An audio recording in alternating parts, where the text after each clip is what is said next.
and we were talking about the professionalism of soldiers through their lethality, their fitness, their readiness, and capabilities.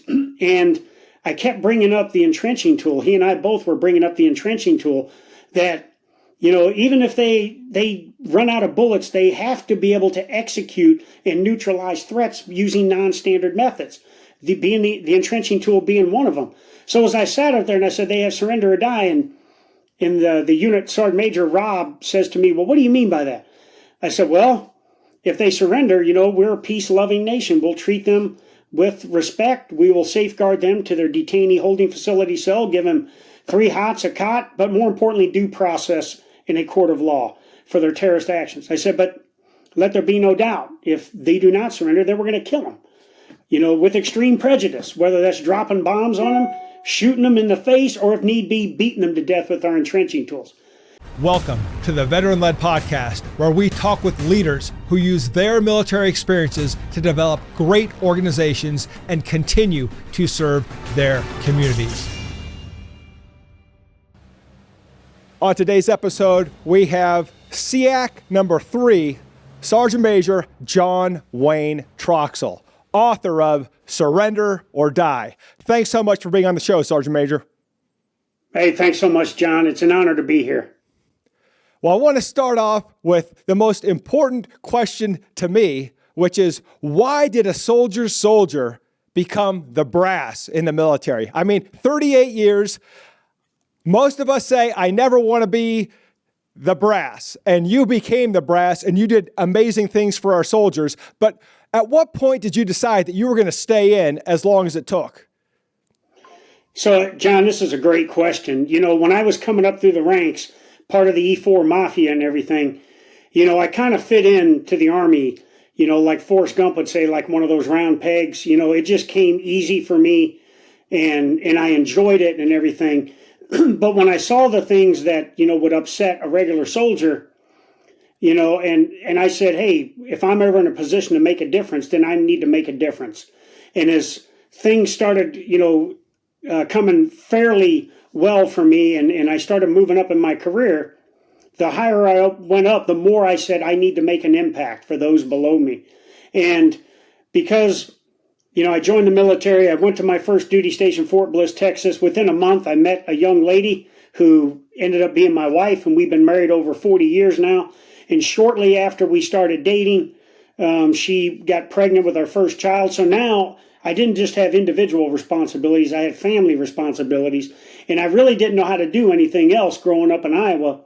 And so I said, hey, this is my gig. This is what I got to do. And I love doing it. And so that started me off. Never once did I think I would reach the pinnacle of the enlisted ranks in the DOD. But the more I got responsibility and the more I was making an impact, the more I wanted more of it. So being a platoon sergeant, I just absolutely loved it. But then, when the Army came calling and said, hey, you're an E8, you're going to be a first sergeant, I thought, yes, I want to do that. And the same with every rank. So I never wanted to be part of, as you call it, the brass and the bureaucracy. But I wanted to be in a position that I could push back on the bureaucracy or anything that wasn't making sense to the troops at the tactical level. And certainly in the Pentagon, my last 4 years as the SEAC, that was the key thing I was focused on, making sure that as we develop strategy and for defense and our military and everything and campaign plans, that we didn't forget that if we don't mitigate the risk here and if we don't make it make sense here to the people at the tactical level, then they will incur all of the risk and they will have to figure it out. Some lieutenant and some sergeant first class on the ground will have to figure it out. And then if they get it wrong, potentially they're going to be held accountable, because we didn't clearly articulate what we expected of them and the risk they were supposed to manage. So that's why I stayed on as long as I did. I absolutely love serving, love being around like-minded men and women. And then the more I went up in rank and the more responsibility I got, the more I wanted to make sure it was having an impact at the appropriate people. And it's important for our listeners to know what the SEAC is, because I wasn't familiar with the acronym. I thought the highest ranking enlisted soldier in the United States Army was the Sergeant Major of the Army, but that's not true. It's the SEAC. That's so right. Tell us what the SEAC is. So your listeners, especially if they have military experience, they are absolutely familiar with each service has a senior enlisted leader. And, the Army, as you described, Sergeant Major of the Army, Sergeant Major of the Marine Corps, and the other stuff like that. And they have a chief of their service, chief of staff of the Army, commandant of the Marine Corps, chief of naval operations, all of those. But the senior officer in the Department of Defense, uniformed officer, is the chairman of the Joint Chiefs of Staff.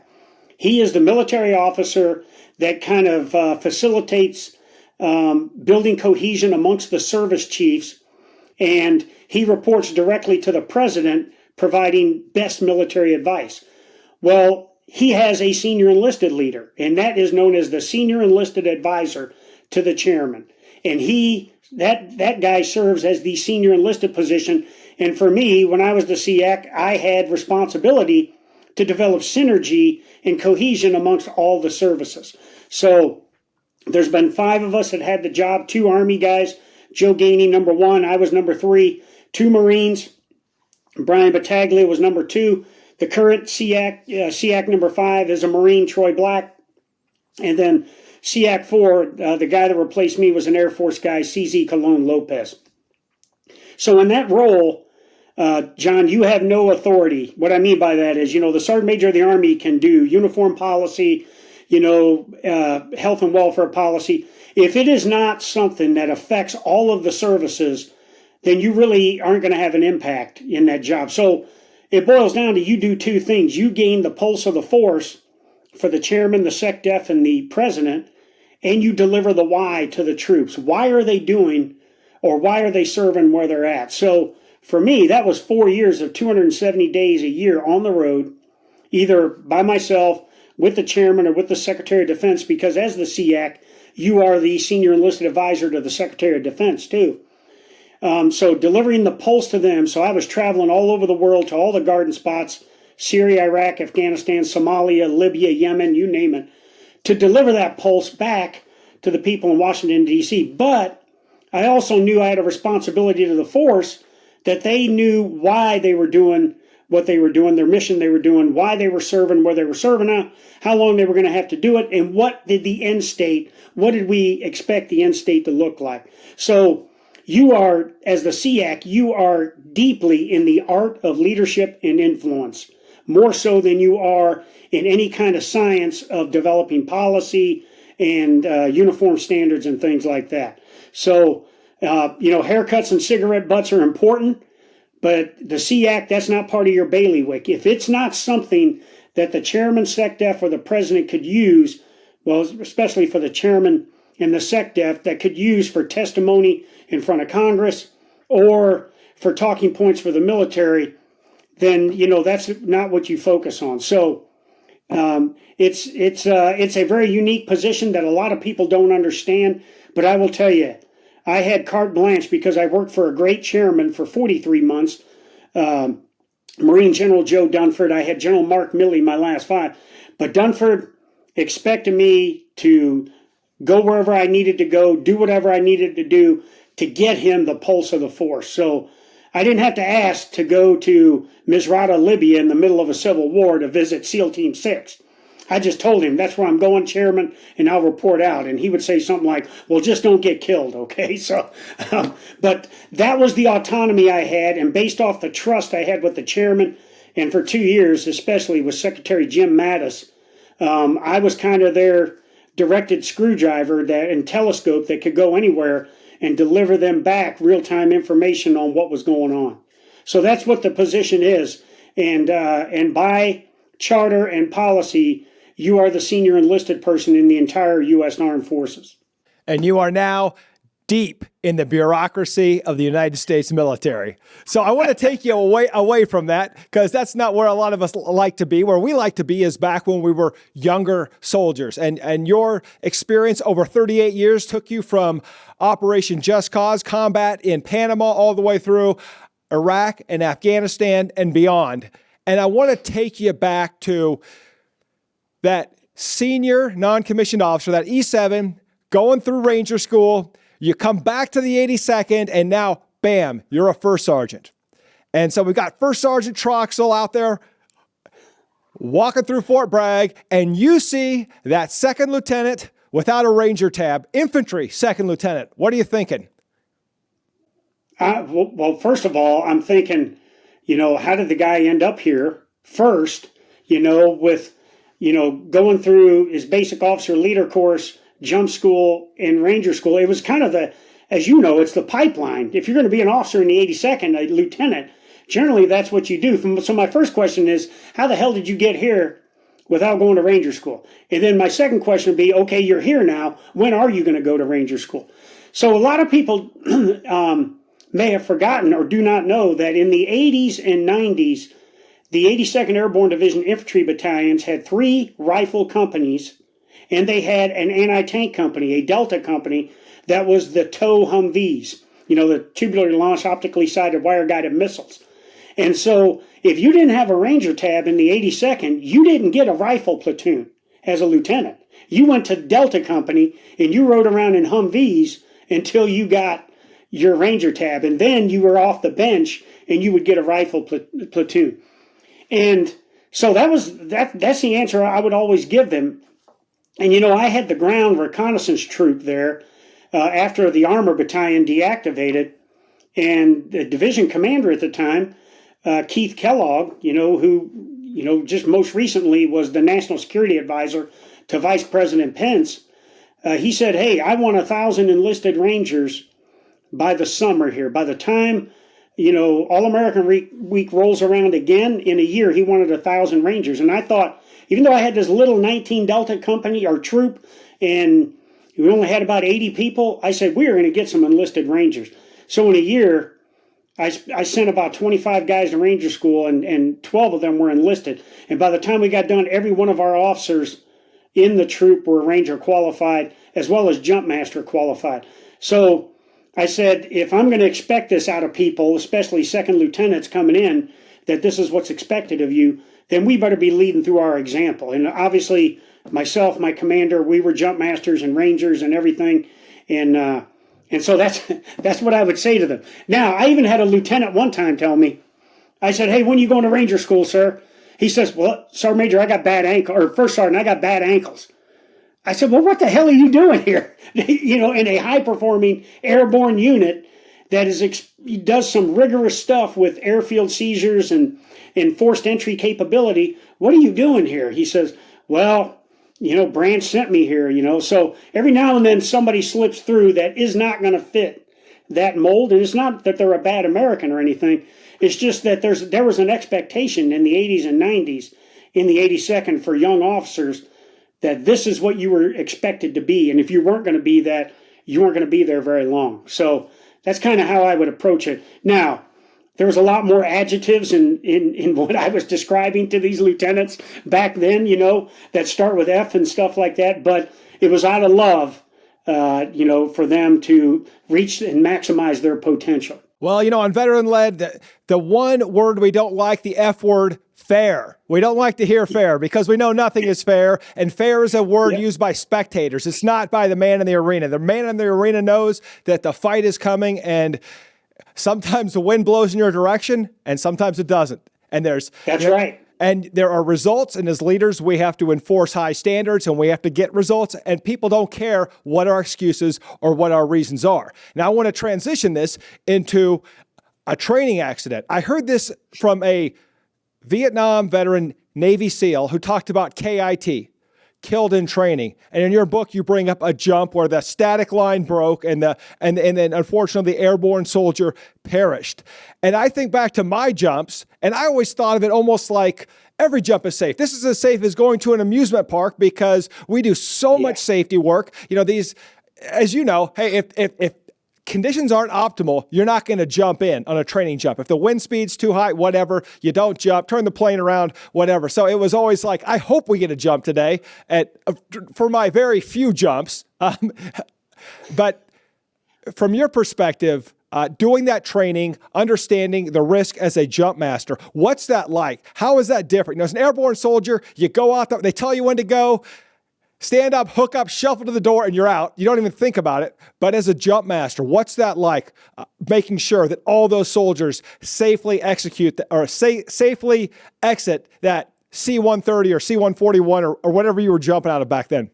the pride of being and serving in the 82nd as an officer in NCO is to be a jump master, where you are entrusted with the safety of, on a C-130, 65 jumpers, or on a C-141, 110 jumpers, or a C-17, 100 jumpers, safely preparing them to exit this high performance aircraft, and then absolutely exit, or, guiding them to exit out of this high performance aircraft.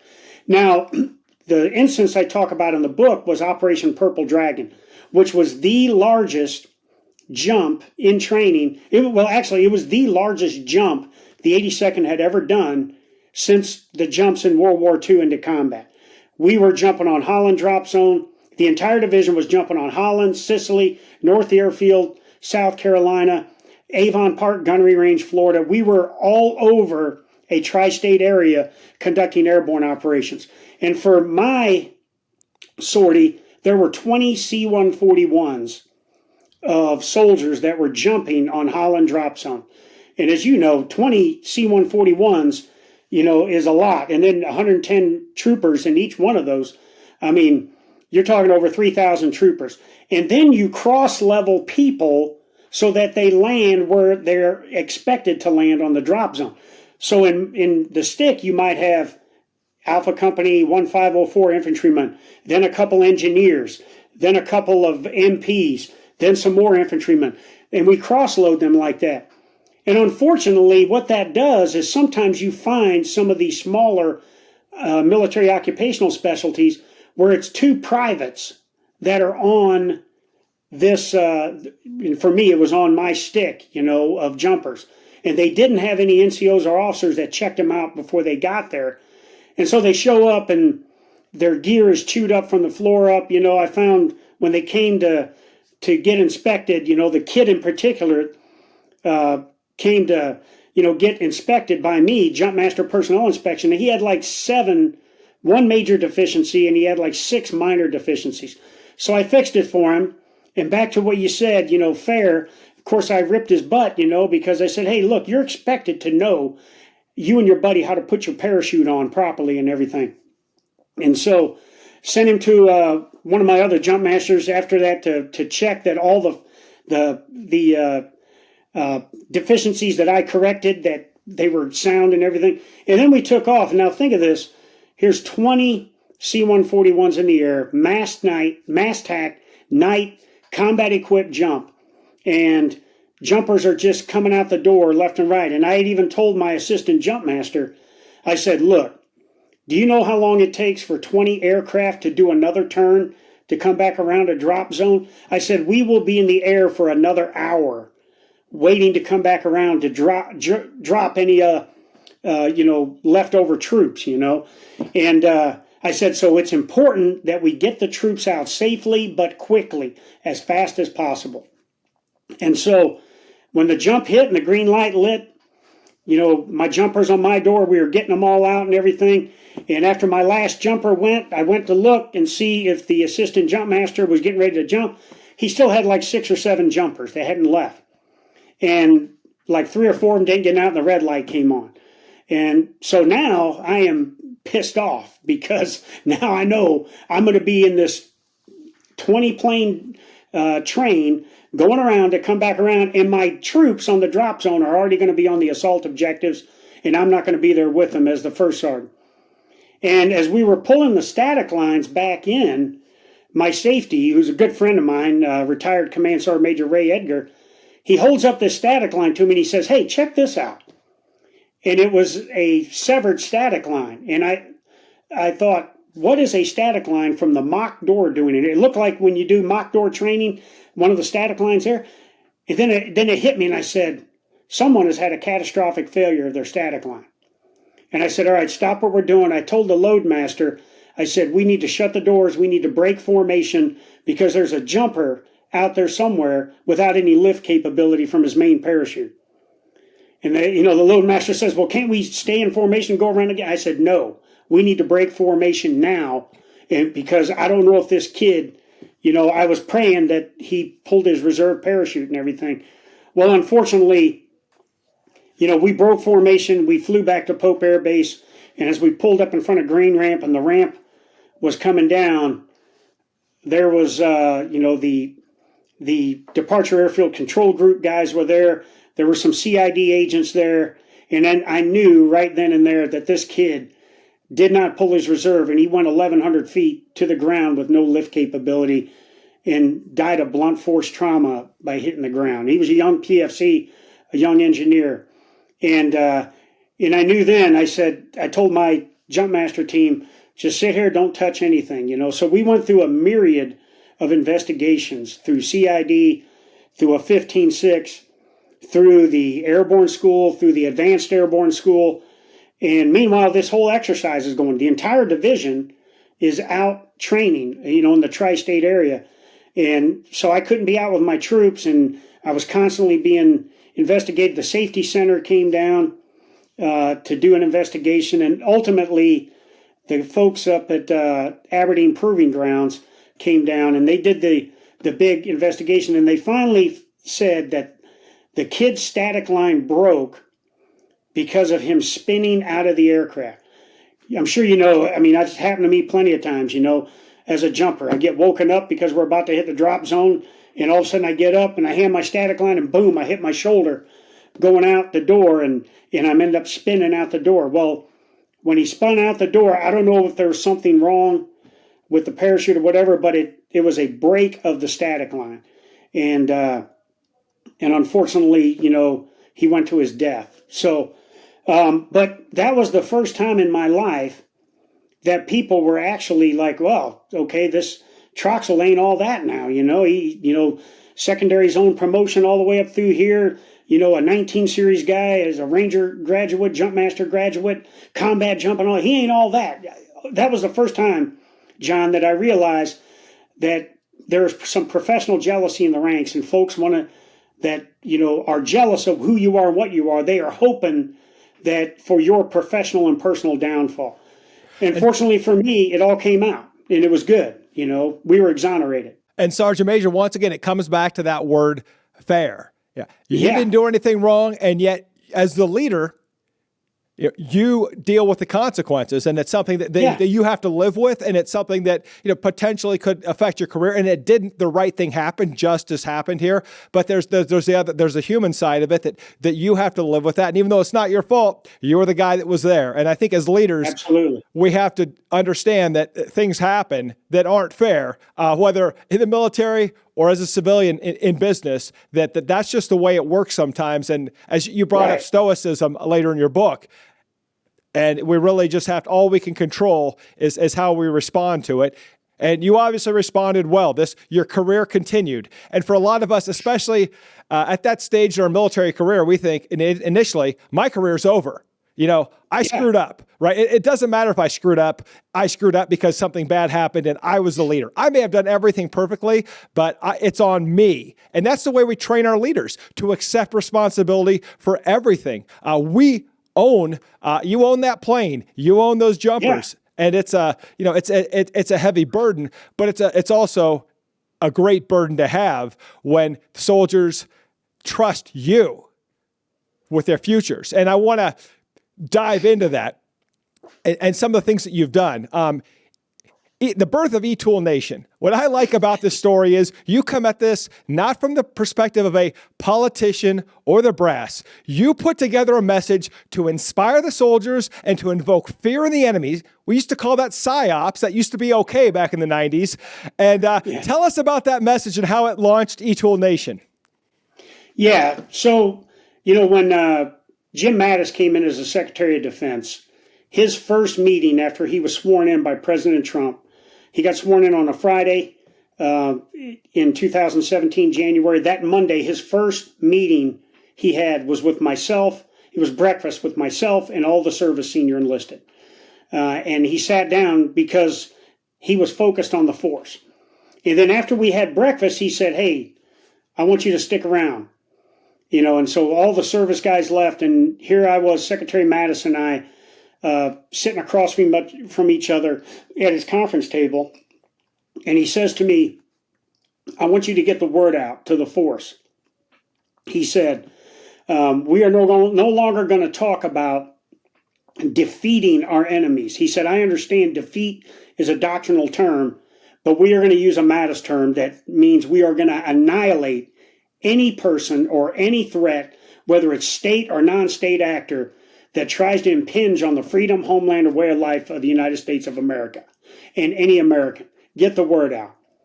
Just a phenomenal, inspirational message, that the troops needed to hear, especially the folks fighting in Libya, in Somalia, in Syria, Iraq, Afghanistan. It was the message that people wanted to hear. And, as a senior enlisted leader, I knew that I had to understand my two bosses, the chairman and SecDef, their vision and priorities.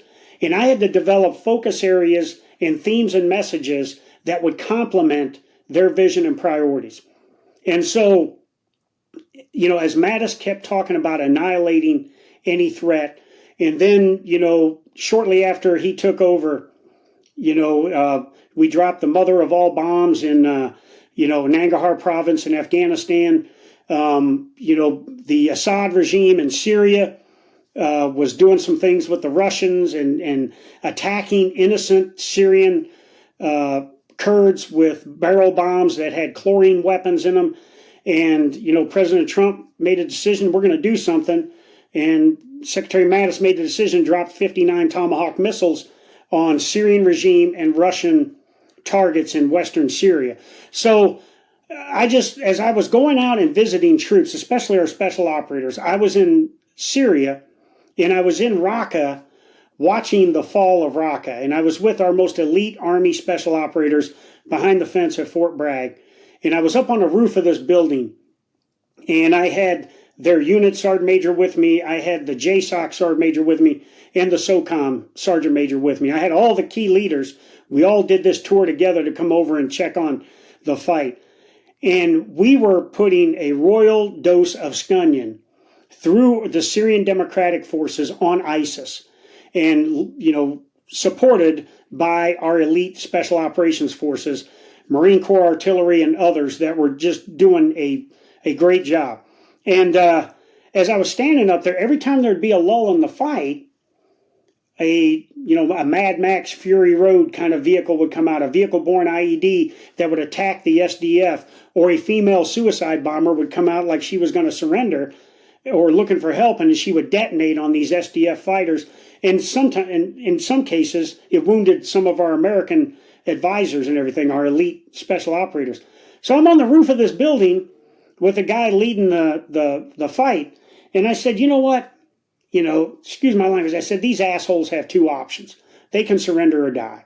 And I had been talking with one of the unit sergeant majors, George is his name, and his first name, and, he's a 20-year career guy in that unit. And we were talking about the professionalism of soldiers through their lethality, their fitness, their readiness, and capabilities. And I kept bringing up the entrenching tool. He and I both were bringing up the entrenching tool that, even if they run out of bullets, they have to be able to execute and neutralize threats using non-standard methods, the entrenching tool being one of them. So as I sat up there and I said, they have surrender or die, and the unit sergeant major, Rob, says to me, well, what do you mean by that? I said, well, if they surrender, we're a peace-loving nation. We'll treat them with respect. We will safeguard them to their detainee holding facility cell, give them 3 hots, a cot, but more importantly, due process in a court of law for their terrorist actions. I said, but let there be no doubt, if they do not surrender, then we're going to kill them, with extreme prejudice, whether that's dropping bombs on them, shooting them in the face, or if need be, beating them to death with our entrenching tools. And so Rob kind of chuckled. He says, you ought to put that in your update to Chairman Dunford and Secretary Mattis tonight. So I did. I wrote that, and within an hour, Mattis wrote back and said, keep saying that. That echoes what I'm getting after in terms of annihilating the enemy.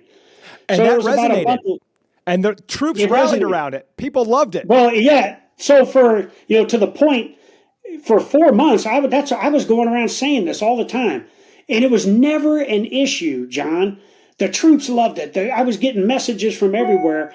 And now some of the people in Washington, D.C. didn't like what I was saying.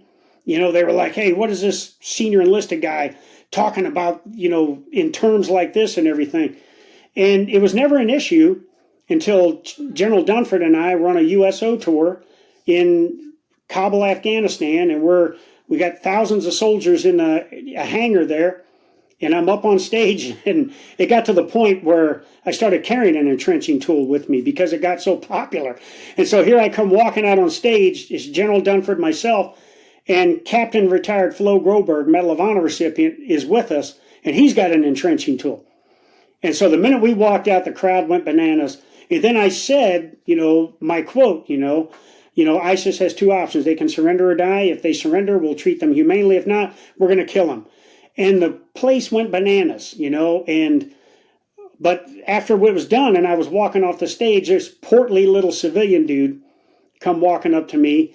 He had crew serve cameras around his neck, so I knew he was in the media, and he was a Washington Post reporter. And he accused me of telling the troops to go out and commit war crimes. And I said, obviously, you don't know anything about the military. We train soldiers, Marines, and battlefield airmen how to use non-standard weapons to neutralize threats.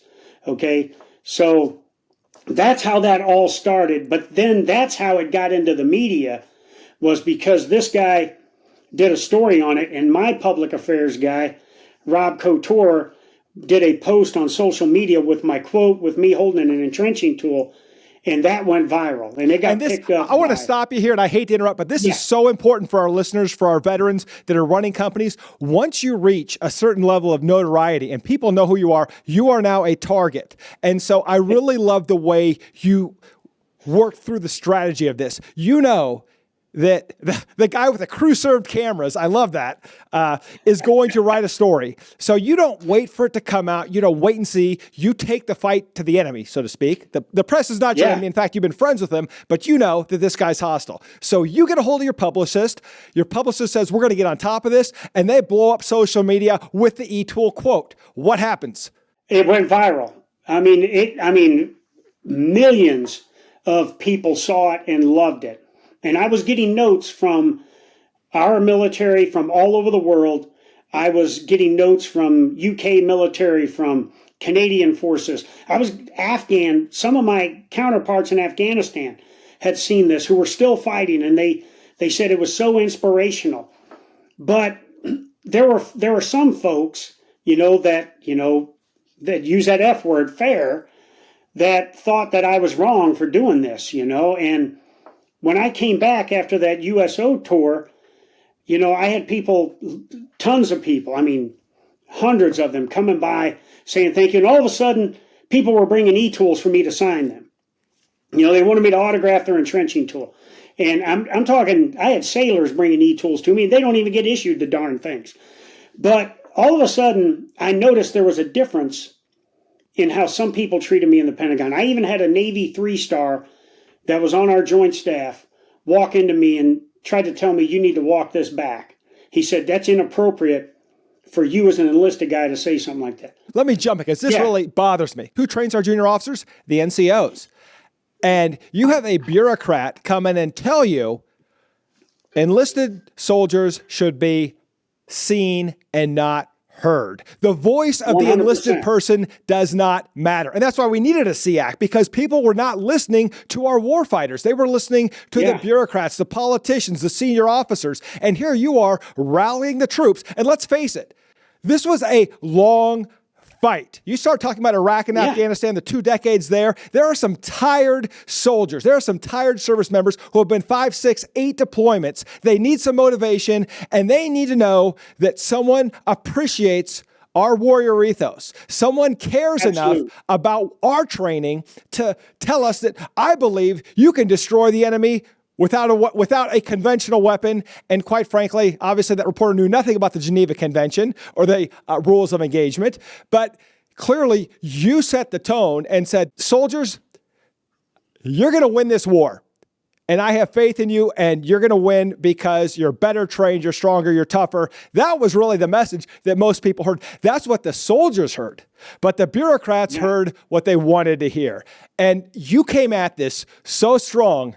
And that's when you started to see resistance. And the more popular you became, the more powerful you became in advising others, that hurt some people's feelings because you are a take charge leader. And of course, as you say, you're pursuing excellence in everything. You don't deal with substandard performance. And at some point, there is a substandard performer who launches an investigation on you. And look, a lot of people know we represent veterans nationwide, but I started off as a criminal defense lawyer, defending the damned, the people who were falsely accused. And here you are, a guy who took an oath to support and defend the Constitution, did it for 38 years, and now some mediocre non-performer who remains anonymous makes a bunch of allegations, most of which were false. The other ones were minor infractions. But tell us how that feels. After you went out there, you're going to battle every day, living the life for the soldier. When I say go to battle, I mean the bureaucratic battle, not the battle you want to be in on the front lines helping the soldiers. You're trying to fight the information war to support our soldiers. And now someone has thrown this at you. And how do you respond? How does that feel when you're at the top of your game and you're being attacked? Yeah, I mean, when I first, got called in and was briefed that I was suspended pending an investigation, I was like, well, what am I under investigation for? And, they wouldn't tell me, but the public affairs officer, who's a guy by the name of Pat Ryder at the time, who is now the Secretary of Defense's public affairs guy, he says, but we're going to do a press release tonight to let the world know that you are suspended. So I'm like, wait a minute, you're not telling me what I'm under investigation for, but you're going to tell the whole world that I'm under investigation. And John, generally the three things leaders get in trouble for. They did something inappropriate with someone outside of their spouse, they've done something bad with money, or they've done something bad with drugs or alcohol. And none of that was the case with me. But I knew this could be a problem, Well, when the press release went out, because I had built this relationship with the Pentagon Press Corps, where twice a year I was taking senior enlisted in to do press conferences and everything, they had a wait and see attitude, more so than, especially, the ones that would normally jump on it, like the CNNs, the New York Times, and folks like that. They had a wait and see. They said, hey, we're going to see what happens here, So the response, the negative response was kind of muted. The overwhelming response from the troops was support, to the point that somebody created a Facebook page titled #Free3, since I was the third SEAC, and it was Free3. And all of a sudden there was thousands of people on this page, that were behind me and supporting me. But I knew, because I was under investigation and I was suspended and I could not perform duties as the SEAC, and I had to sit in a cubicle in the center of the Pentagon and wait for this whole process out, I knew there was eyes on me. And I knew I had to continue to make sure that this didn't get any worse for me. So I said, I'm not going to give the people that filed this complaint against me the satisfaction of trying to do professional and personal harm to me. And second of all, after about 24 hours of feeling sorry for myself, I shoveled myself up and I said, I'm going to fight this. So I went in and, requested to see General Dunford. And I said, sir, there's two ways this is going to end. Either you're going to fire me and tell me to retire, or you're going to reinstate me, but I ain't quitting. I said, if I quit now, then the troops, I would be hypocritical to the troops by telling them they got to hang in there and they got to get after it and everything. So for 6 months, I was a stoic, and I came to work every day. I did PT. I sat at that cubicle, did nothing all day except read books and watch TV and things like that, and waiting for the process to go through. But not once did I lose faith, John. I was not going to let fear of how this thing would end overcome me. I focused on faith that if I continued to be what I said I was, or I've always said I was, and I continued to do the things that's expected of me, I will continue to be that example for the troops. But second of all, I was confident that this was going to come out, because I knew when I was told hostile and toxic work environment, torturous language, and all these other things, I was like, I said, there's only one person that I know that would file a complaint like that, okay? And that person was getting run over by my junior NCOs, my E7s and my E6s, and this was an E9. And so, yeah, it was difficult. and really when that happens to you, there are people that walk away from you because now you're radioactive and they don't want that radioactivity getting on them for fear that they might come under investigation. But I wasn't going to let the weaponization of the system, the people, the bureaucratic types, I wasn't going to allow them to get the satisfaction. And I stayed the course. And when General Dunford called me in, and as you described in the book, and I talked about the minor offenses, I was counseled on those and everything.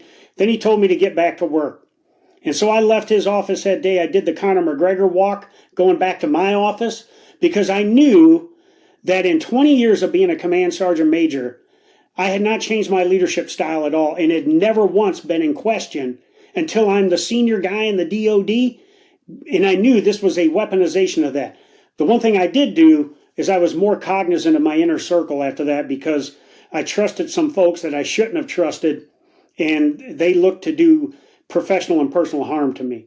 So, yeah, there's a big lesson for veterans getting out there that become successful, start their companies, is that you really do have to have that inner circle and you do have to be situationally aware because it is a different environment. And even in the military, look, in the field, we're in combat. Yes, we want First Sergeant Troxell, the barrel-chested, steely-eyed killer, to take this company of 19 Deltas and destroy the enemy. Absolutely, that's what we want. Or annihilate the enemy, right? But that's the guy we want. But then we get back to garrison and it's, we want this monotoned, robotic, emotionless leader who is going to make the decisions we want to make, when that's not you. Your authenticity is whoever you are that day is who you are all day, every day, and you don't change. And I bring this up because I want to talk about an even more courageous and authentic thing that you did as the SEAC, which was getting help for PTSD.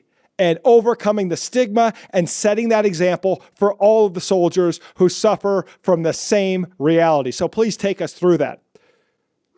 Yeah, so, I got my baptism by fire in the combat jump in Just Cause in '89. And it was the first time that I had seen combat casualties. Here we were 24 hours before the airborne assault. We thought we were going on half-day schedule for Christmas time and spending time with our families. And here we are, 12 hours into the operation, and, young E4 out of 2nd Battalion, 504th was killed in action. A kid that thought he was going to be spending time with his family, and now he just gave his life in defense of freedom. And, seeing Americans back then, a peacetime military, Americans killed in combat that are wearing the same glint tape as me, the same American flag on their shoulder and the same unit patch and everything, it had an impact on me. But I just thought, hey, this is the way it is, when you're serving in combat. And then 7 months later, we go into Desert Storm and, hundreds of soldiers are killed in that operation. And I never thought that I had an issue with combat. I just thought, hey, I'm an angry MFer, and that's what I'm supposed to be because I'm a first sergeant and a sergeant major. And then certainly in 03, 04 in Iraq, and 07, 08 in the surge, when I lost more soldiers, 54 during the surge in Iraq, and over 500 severely wounded, amputees, burn victims, and everything. And then my own, instances with, my mortality by getting blown up twice. I didn't realize it was having an effect on me, and but again, I wasn't facing it head on, and I refused to believe it. And then 11 and 12 in Afghanistan, when we lost 332 soldiers that year across the entire ISAF, and doing all of these, ramp ceremonies and everything, it had an impact, but I wasn't believing it. And it was a year before I was retiring. I had been reinstated. I was back in the job, and I came home one day to my wife, Sandra, and we were 1 year out from retirement. I said, hey, we got to start planning on what we're going to do, where we're going to live and stuff like that. And she goes, well, before we get to all of that, you need to go see somebody. You need some help. I said, what do you mean? She goes, well, in a year, this whole Sergeant Major of the Universe, this SEAC thing, this, surrender or die, E-Tool Nation stuff, all of that's going to be done. It's going to be me and you. And she said, I can't deal or live with you anymore with all the anger you have. So initially, John, I went to therapy because I wanted to appease my wife. But when I got in there at the DiLorenzo Clinic in the Pentagon and saw my therapist at the time, Gina was her name, and I sat down with my initial consultation with her, and through the course of an hour, it felt like she was ripping my head open and could see what was going on in my brain, and she knew what was going on with me. And all of a sudden, I walked out of there and I felt better.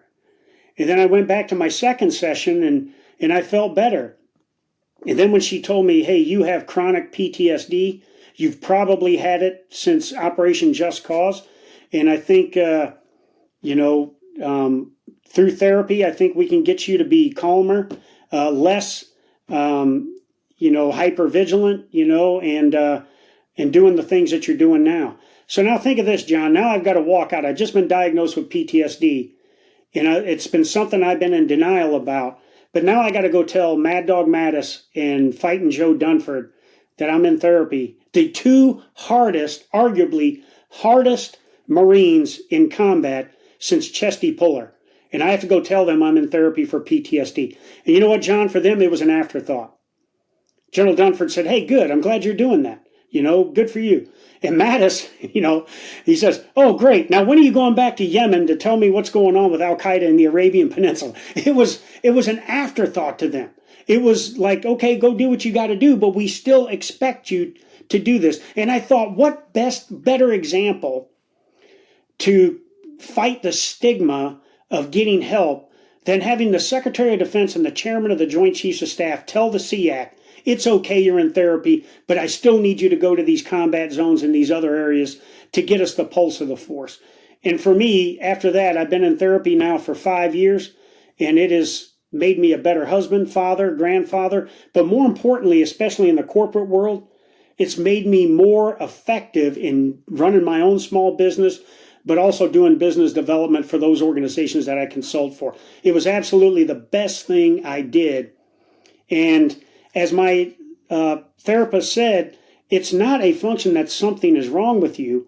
It's just that you are having normal reactions to the abnormal stuff that you've been through in combat.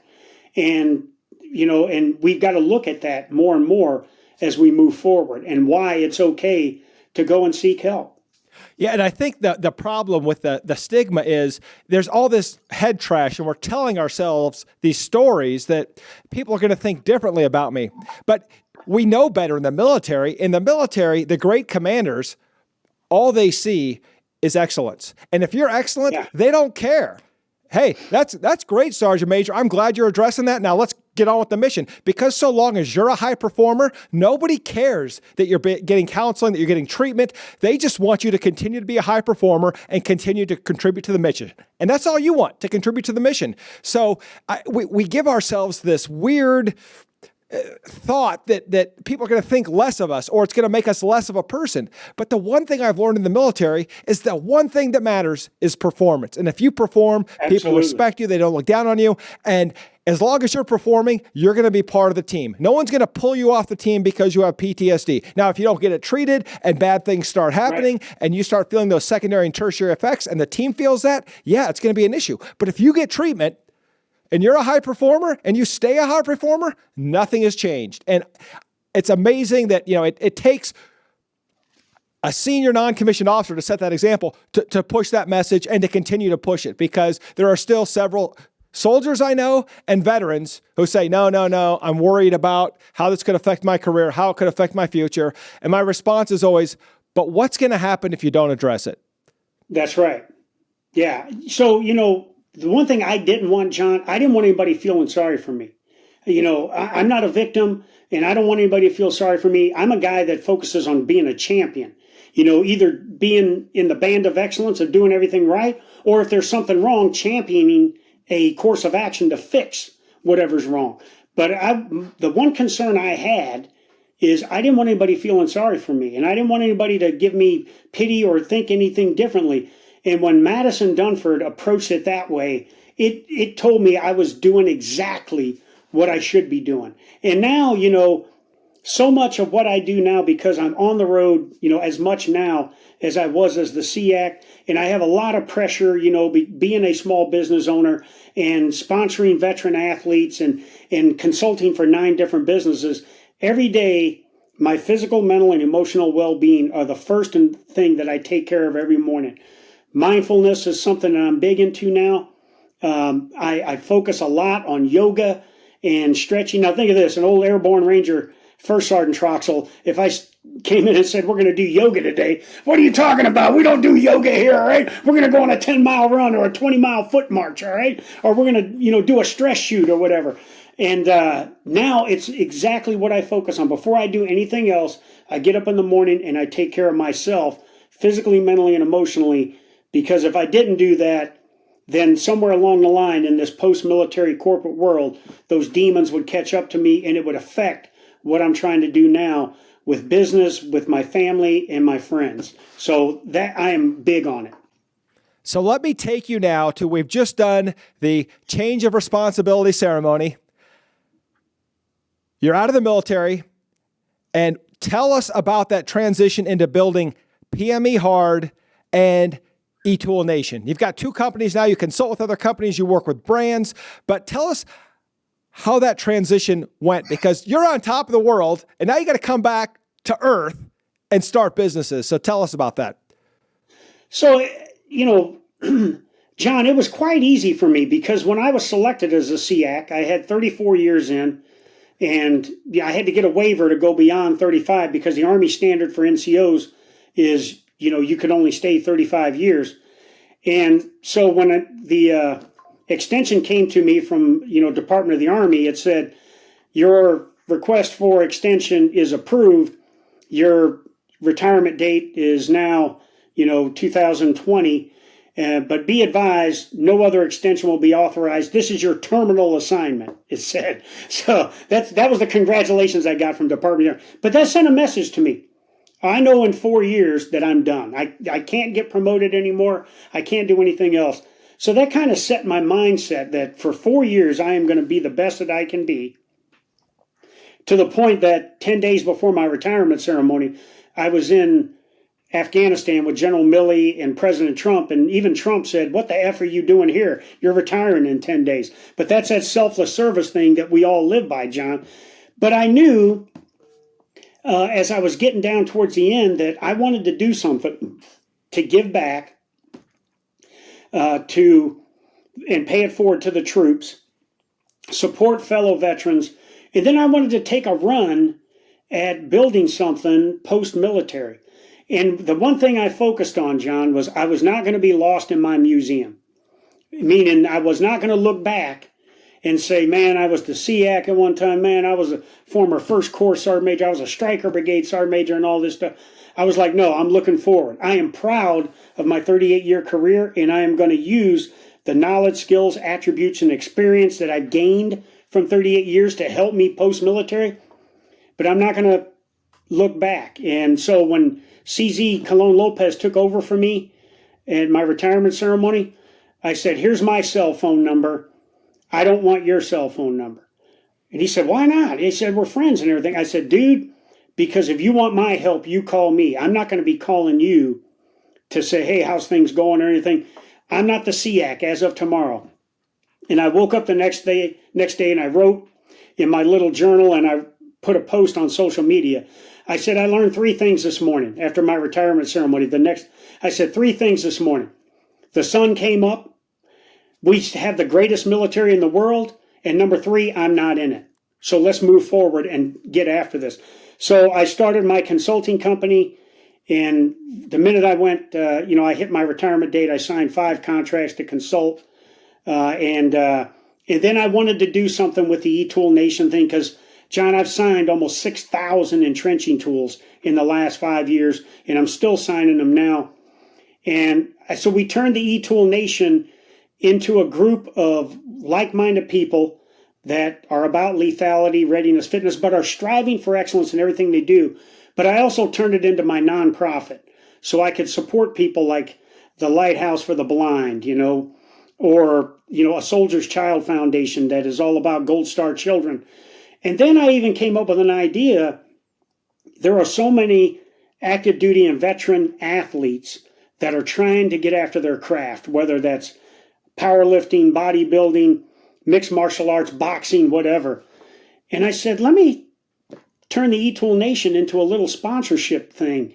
And so I've got 3 athletes now that I sponsor. One mixed martial artist, one female world record powerlifter, and a bodybuilder. And they're all former enlisted people that served, and they're veterans. And the one guy, my bodybuilder, was a law enforcement officer too.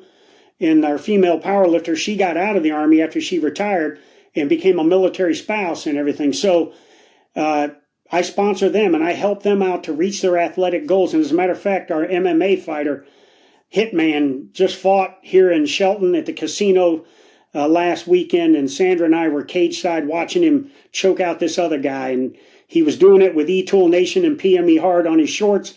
And it was in his walkout gear and everything. So that's kind of the direction I wanted to go with this. And you brought this up earlier. You know, the character of conflict will continue to evolve, you know, and we've got hypersonic weapons, you know, cyberspace, things like that, and you know, space as a warfighting domain.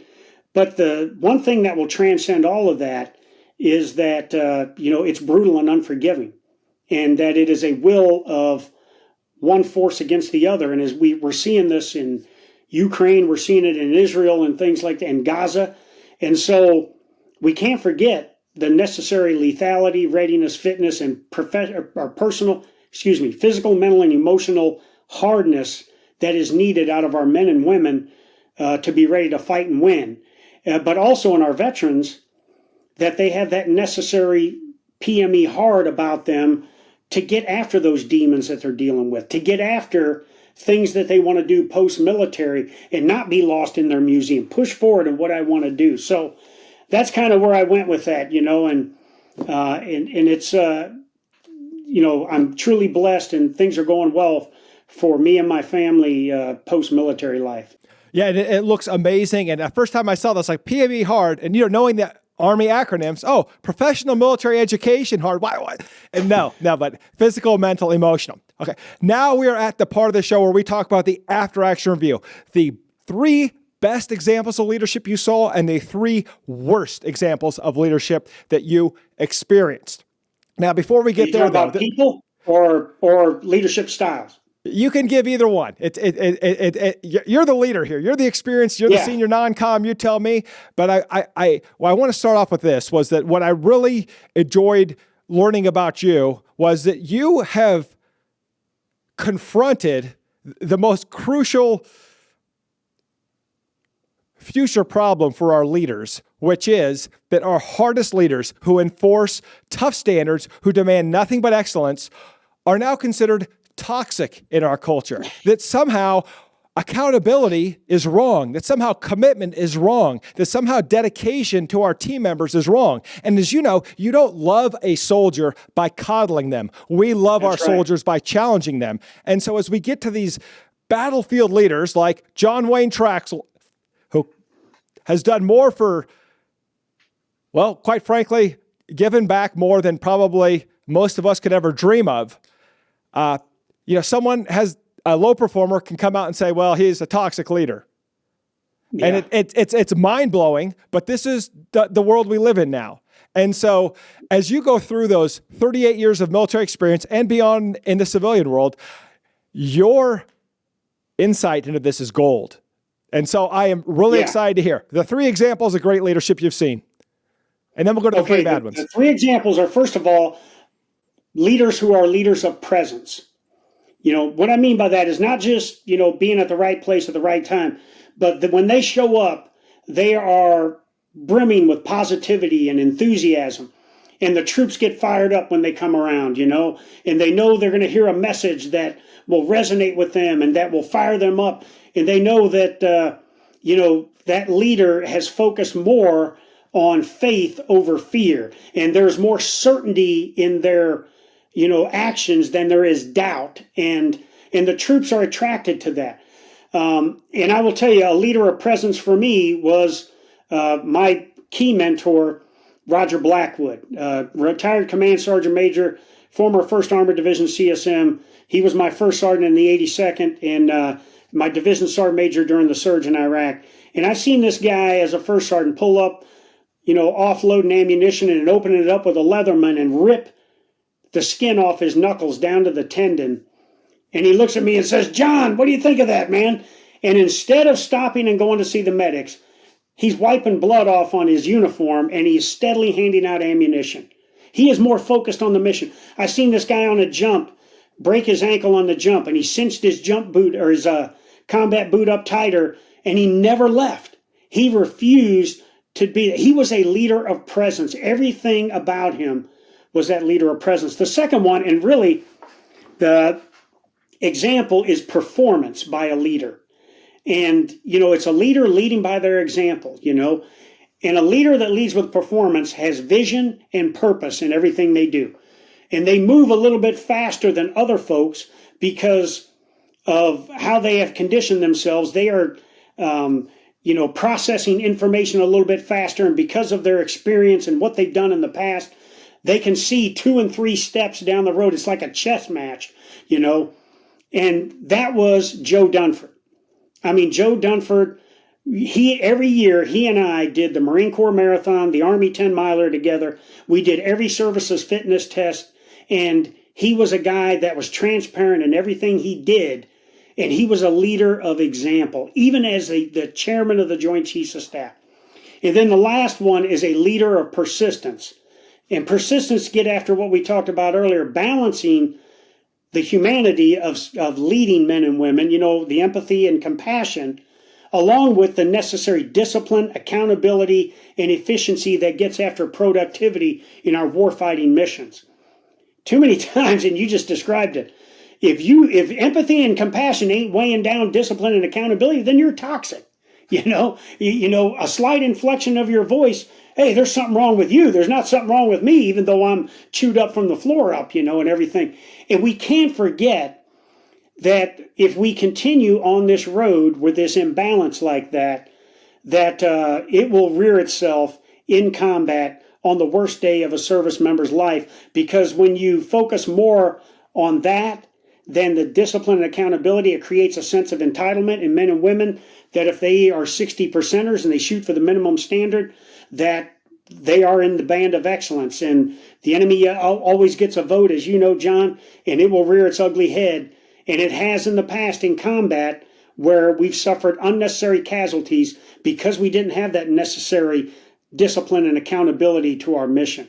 And for that, probably the best that I've ever seen for me in doing that was from way back when I was a young E5 in Germany.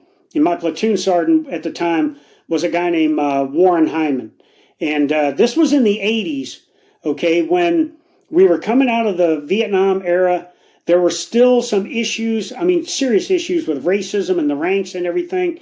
And this guy was an African-American guy, and he knew how to balance with me and the other folks in our platoon how to treat us like human beings, but more importantly, if you don't have your shit together, then I'm going to smoke your ass, And it caused us to love him more because we knew we had this healthy fear about us that if we aren't where he expects us to be, that he is going to rip into us. And it was the healthiest environment I had ever served in. And this was in, in the 1984 through 87 when I had this Sergeant First Class, this phenomenal leader. And so those are the 3 examples. Now, the bad leaders, I won't mention any names because I could give you a litany of names here. But to go on those 3 things, a leader of presence. I see too many leaders that lead by do as I say and not as I do. Okay? And they will do something completely counter to what they expect the troops to do, and it not as dangerous or not as stressful. And the troops will see it, and they expect that the troops will not pick up on that. So that's the one example. And then the performance, expecting something out of the men and women that you lead that you aren't willing to do yourself. And I'll give you the best example here real quick. When I was a brigade CSM during the surge in Iraq, I had some attached battalions to me. And I went out about 7 months in deployment to this battalion that we had been task organized to us. They had been in country about 6 months, but they had been task organized to us. And I went to visit the battalion sergeant major at his combat outpost. And I walked in there and this guy's body armor was clean.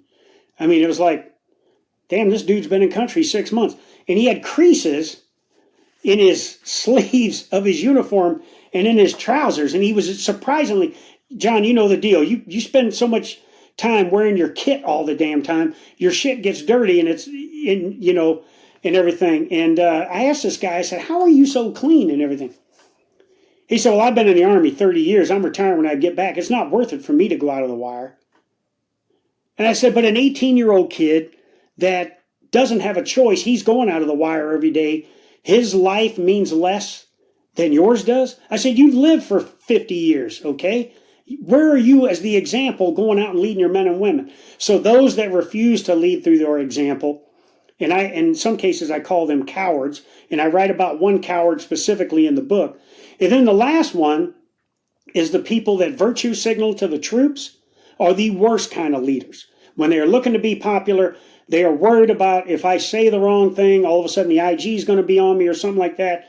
And so they will virtue signal and they will focus on the empathy and compassion and let the discipline and accountability lag, okay? And then when things don't go right, they will try to blame others, for what's going on when it's their fault. One of the things I talk to company grade officers and senior NCOs a lot. And one thing I tell them, if you're one of those leaders that is walking around blaming the big bad Army for what's wrong with, you serving right now and in the force, I got news for you. You are the big bad Army. You have to make it make sense, and you have to champion ways to fix any challenges you have down there. Or if it's too risky for you to fix, send it up your chain to get assistance and everything. But don't say, well, hey, I hear you, things are jacked up, but the Army's making us do this and everything. No, you own it as an officer and an NCO, especially a senior NCO serving in the Army. So those are the three good and bad that I would have. And in the end, John, if people just balance the empathy, the humanity with what it means to be effective in combat, they are going to have a great organization. They're going to have a cohesive team, and they will have self-discipline in their ranks, not just willing obedience, but people that will take ownership. Well, thank you so much, Sergeant Major. And the last point, that's the true gold because it's 10 times worse in the civilian world. I can remember being in meetings as a lieutenant and then as a company commander. And you know what? We would fight it out in the meetings. The meetings got bloody. But when we left that meeting, we were one team. And we didn't blame Big Army. We didn't blame the commander. In fact, we might not like the mission, but we'd go back to the team and say, guess what, guys? We got a great mission. This is a great opportunity because that was our responsibility as leaders to uphold the organization. And the organization entrusted us to lead, and we owe the organization the support. And if we disagree with the organization, then we take that up the chain. We never take that down the chain. And so that 100%. Example you gave has really hit home with me. I'm sure it's hitting home with a lot of our business owners who are veterans who are listening to this. But I want to end this by letting soldiers, veterans, and others listening to this, how they can get a hold of you if they want to learn more about eTool Nation or PME Hard. So they can go to my website, www.pmehard.com, to learn more about what I do. I sell eTool Nation and PME Hard apparel. I sell my books on there. But more importantly, they can learn about my leader development program. I have a teammate, a retired Air Force Command Chief, former JTAC. He and I started a leader development company called LEAD, LE9D. They can learn more about what I'm doing there to give back and everything. They can learn about my veteran athletes and everything, so pmehard.com. They can also go to our Facebook page, eTool Nation, and follow there. And I'm also on all social media, Facebook, Instagram, X, and LinkedIn. Now make sure you get the right one, the guy with the blue check mark, that's me. There's plenty of fake ones out there. Okay, so make sure you look for that blue check mark. If it doesn't have a blue check mark, then it's not the real John Wayne Troxell. Great. Thank you so much for sharing it. And we'll have more information and links in the show notes. But I want to thank you for everything that you have done for our soldiers of the past, present, and future. Thank you so much. From SEAC 3, Sergeant Major John Wayne Troxell, a leader that gave for over 38 years and continues to give back. Thank you, Sergeant Major. Thank you, John. Boom.